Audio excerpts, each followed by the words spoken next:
You ever see anything like this? Not like this. Hold on.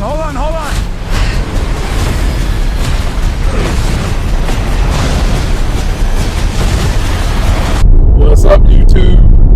Sunday movies with the wife. We just got out of the 2024 version of Twister, sequel to the 1996 one I seen when I was 16 years old. And this is our out of the theater review. The movie stars Dr. Joe Harding, played by Daisy Edgar, Dr. Bill Harding, played by Glen Powell, Brian Harper, Anthony Ramos, Meg Green. We have two scientists who collide doing something that they really love, which is chasing twisters. Now I can go ahead and tell you there ain't a lot of black folks in this, because we got black nerds out here, but I ain't never seen no black nerd chasing no damn storm.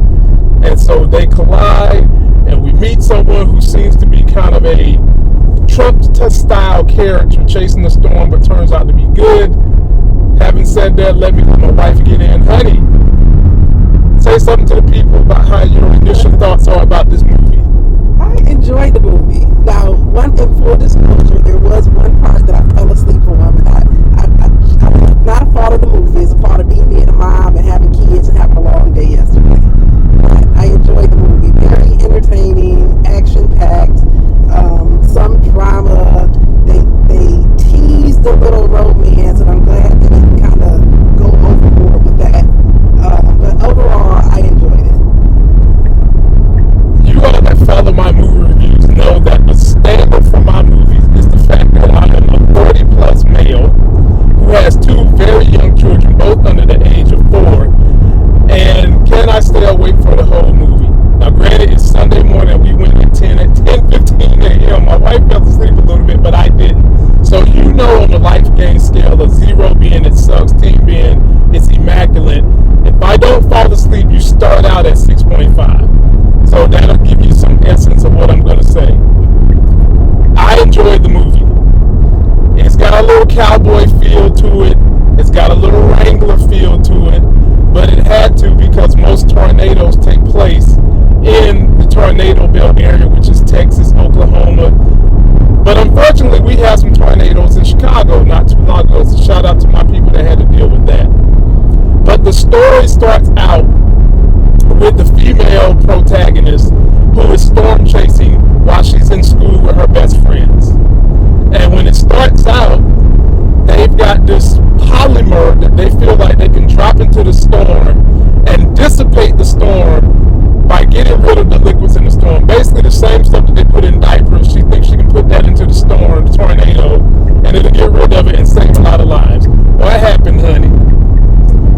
It didn't save their lives. No. Yeah, so basically her science experiment didn't go as she planned, because the elements didn't happen as she expected them to happen. I don't know if you're giving spoilers in this. Spoiler alert, people. This is somewhat of a spoiler review, so be careful for a little bit of spoilers. Go ahead. So the storm that she planned to squash ended up being bigger than what she expected. Right. And so whatever she had dropped in the storm wasn't enough. So she didn't give it the right dose, so it didn't get rid of the storm. So in essence, she thought her experiment failed. Right. And so at the end of it, she lost three of her friends who were in college with her as well, I'm assuming. And then she runs off and gives up that life and goes off to New York to be a weather girl. Right. Now, it's important to know that those friends she lost, one of those friends was her lover. And all the while, the person that was collecting data that was supposed to be sitting in the storm, he didn't go into the storm with them, so he was able to survive. Now, he had a crush on the same character too, but you're not going to know that till sometime later on. Having said that, as my wife said, we skipped to New York. The friend that survived meets back up with her after he done been to the military and done found him a sugar daddy to conduct experiments on tornadoes, and he needs the #1 person in the world that can find tornadoes. This girl's mutant power, and this is not a superhero movie, ladies and gentlemen, she has some innate, she came out the womb being able to sniff tornadoes before you see them, and she puts that on full display. So homeboy come to get her. Would you like to pick up with what happened after that, honey?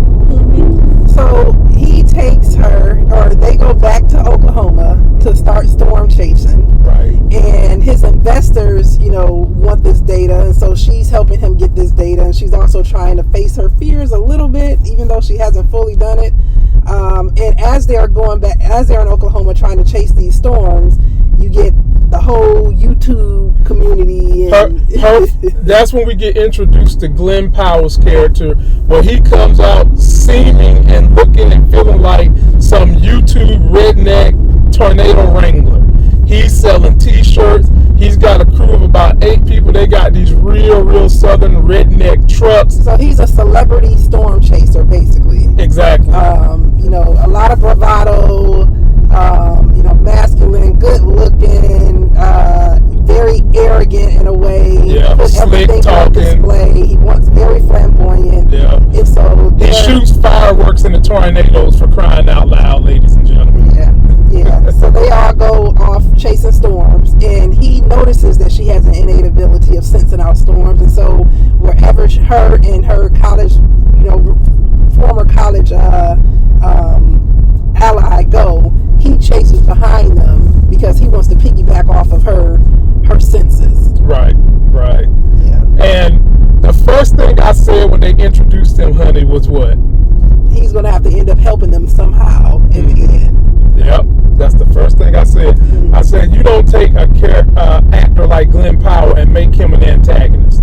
You make him either an anti-hero or a hero. And so we go on a bunch of storm chases where the main character, she's with her friend from college, and then we unveil an intricate plot with that friend from college and his benefactor, who looks like your run-of-the-mill rich guy who funds stuff that are wicked and illicit. You want to talk about that, honey? Yeah, so he's basically profiting off the storm by, after these people have faced this devastation and they're, at their wits' end and need help, he swoops in, and I'm assuming he's buying their land up for cheap. Right. Pennies on the dollar. Yeah. And so in essence, her college roommate, or her former college, we have to figure out his name, but the guy that she came back into the business to help chase storms with is being funded by a slumlord, basically. Yeah. But he's being funded by some slumlord guy who's taking advantage of people at one of their most vulnerable moments. Right. And she sees that and decides to split up with him and goes home, and it's gonna be done with him. And then this is around the time that we learn that Glen Powell's character is really not that bad of a guy. His team is actually a caring team, and the reason why he's selling these t-shirts and using his YouTube money is to help victims of tornadoes. Right, so they're passing out food, getting water, helping them get to shelter and find that type of stuff. Right. Now the whole time he's been hitting on the main character. Like he's seen her abilities, and Kate, and we learned that he went to school to be a meteorologist just like she did. And he's trying to move her, but it's not working. But after she's seen the generosity of his team and what they can do, and that they actually have some substance. Right. She switches teams and leaves Javier, I believe that's his name. She leaves him behind and switches team to Glen's team. Yeah, Tyler. His name is Tyler. To Tyler's team. And now all of them are riding out together to chase these storms, but to do it in a way where they're actually helping people. Benefiting the people. Exactly. And in the end, so that we don't spoil everything, the idea comes back up, led by Tyler, who's played by Glen Powell, to get her polymer back up in the air, but reconfigure it so it can do more. And of course, that happens. And in the end, Kate makes a heroic event by taking Tyler's truck, running out into the middle of a F5 storm, and saves not only herself, but Tyler and a whole town from being swept away, a town that wasn't prepared for such a large storm. Now, having said that, let's go through the different tiers. Go ahead. And Javier also, stands up and shows his character as well. I'm not going to tell you what his character is. I'll leave something in there for you. But he demonstrates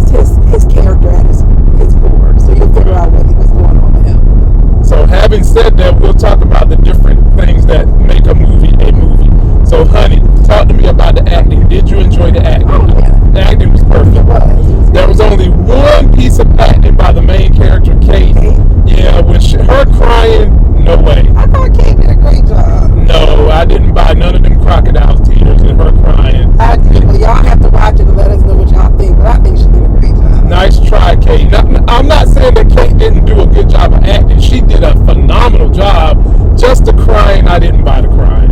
There was one scene that stood out that I thought, like, she was really emotional, the way she said it. That's the scene that stands out to me. It was actually a cry scene. Okay. An emotional scene. Okay, gotcha. So the acting was phenomenal.